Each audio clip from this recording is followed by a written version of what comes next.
Assalamu alaikum mendeşler. İlk bilen hemmenizin orada ay mübarek olsun ve tutan oradalarınız kabul olsun. Gendir dünya deyilişi adı dünyada görülecek öğren odan yerlerken yönemen bu videoda esasen dünyadaki en tezin 5 yeri size tanıtmakçı. Ve gelin şol en tezin 5 yeri birlikte tanıyalım. 1. Hobbit'in film yeri, Taze Zelandiya. Hobbit ve The Lord of the Rings, Vlastilin Kalets filmlerinin esasen Hobbit 2011 yılda düşürülen filminin bir neçe sahnesi şu yerde düşürülüptür. 1999 yılda The Lord of the Rings filminin rejissörü bu yerin depeliklerini halap Hobbit ovasını şu yere kurmaya karar veriyor. Aslında bu yer yerli halktan birine değişleken ve bu yerde film düşürülüp olan son yer eyesine hem dadı yıkıp önkü şekli bilen izne tavşırmağı teklif ediyorlar. Yöne ola adam yıktırman yerine turizm için ulanmağı açıyor. Elbette bu fikri rejissörler hem makollaptırlar. Bu yere girelge bileti 85 New Zealand doları, yani 60-60 Amerikan doları. İçeride 2 saatlik tur şeklinde geziliyor. Hiç saat yok yerden taze turistik yere mele getirttirler. Ağaçlar, güller, öyler hemmesi yörüte film için kuruptırlar. Hatta kurulan son kadimi, hakiki yaşanan yer yağlı önkü görünme için bir neçe yıl karışıptırlar. Bunun yanı bilen ullakan bir emeli ağaç korunap 200 mindən qovrak yaprak koyuptırlar ve bir neçe vaat yaprakların hakiki yağlı yaşıl görünme için karışıptırlar.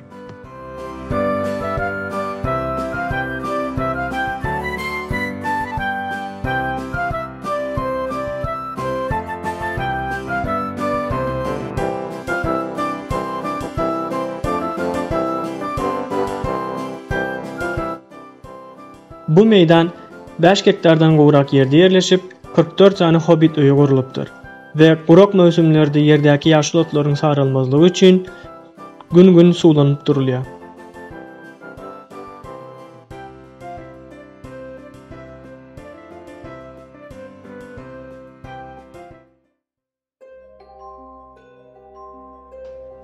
İkinci, Navotas şehir konamçılığı, Filipinler.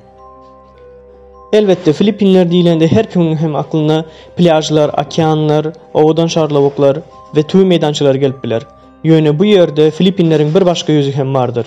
Onda da payitahtında. Filipinlerin payitahtı olan Manila şehrinde yerleşen bu konamçılıkta milyonlarca adam yaşayar. İndi olta şu yerde yaşayan bir yaşayıcının aydandatlarını dinleyin. Takot ako, pero kalaunan parang nasanay na rin.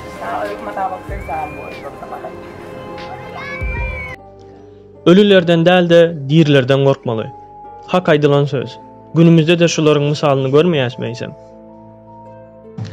Aslında bu adamlar yılların gıtçılık olanlığı sebeple ekarançılık işlerini taşılap şehirlere göçüptürler ve şehrin yakınlarında yerleşmeye başlayıptırlar. Pulları bolman son qonamçılıkta hem yaşamaya başlayan bu ilat madar qadıp, madar daşlarını becerip, ölünlerin yakınlarına güller satıp ve baklaşka, kardon yağlı zatları yığınap gün görüyorlar. Bu yerdeki köp öylerin içinde madarlıklar var.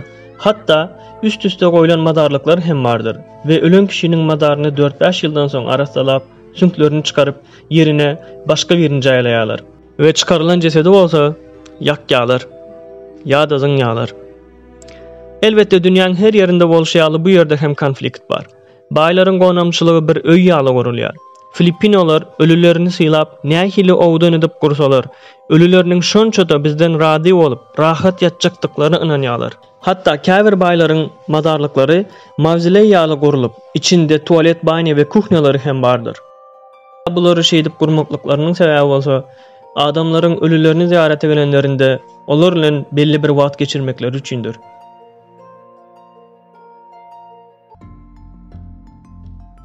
Üçüncü, Qaynayan derya Peru. Amazon cüngülesi öz başına dünyada en täsin yerlerin biri hesaplanılıyor. Ve bunun içinde 7 kilometre uzunluğunda Shanay Timpishka adında qaynayan bir derya var. Elbette doğru eşittiniz, qaynayan derya. Suyunun derecesi 45 gradus ile 100 gradus arasındadır. Suyunun üstünde öz çayınızı, kofyanızı demlep, hatta yumurtka hem pişirip bilirsiniz.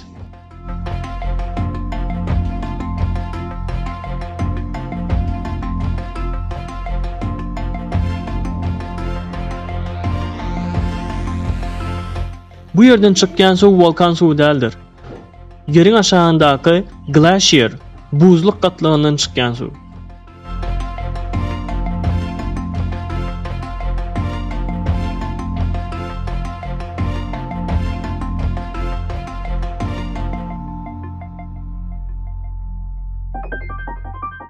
Bu döryanyň suwy örän howply we içinde hiç hili canlı ýaşamaýar. Adamlaryň hem endamyny ýakyp bilýär.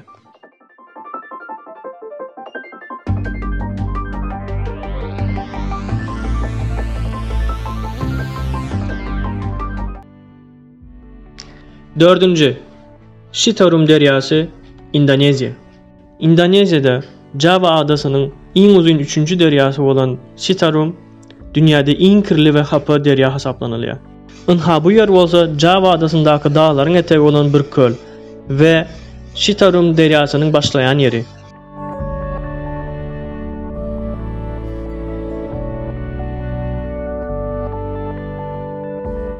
Bu derya adadaky 25 milyon ilaty ekarançylyk, suw, elektrik we balykçylyk bilen üpçün etmek boýunça esasy rol oynayar.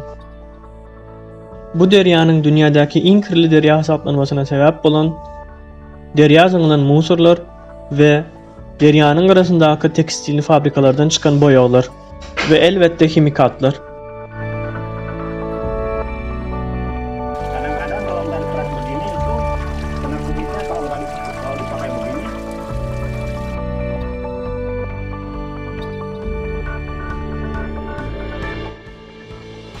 Deryanyň töwereginde ýaşaýan ilatlar günümizde hem bu hapa suwy ekarançylyk üçin, yuwunma üçin we öz geyimlerini yuwmak üçin ulanýarlar.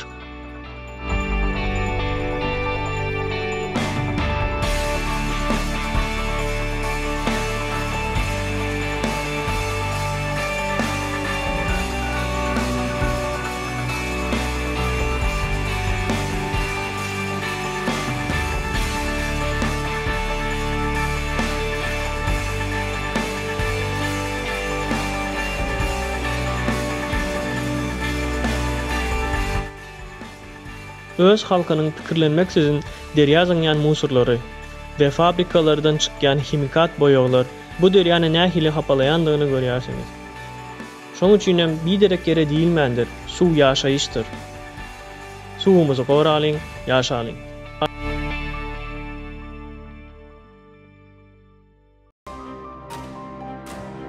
5.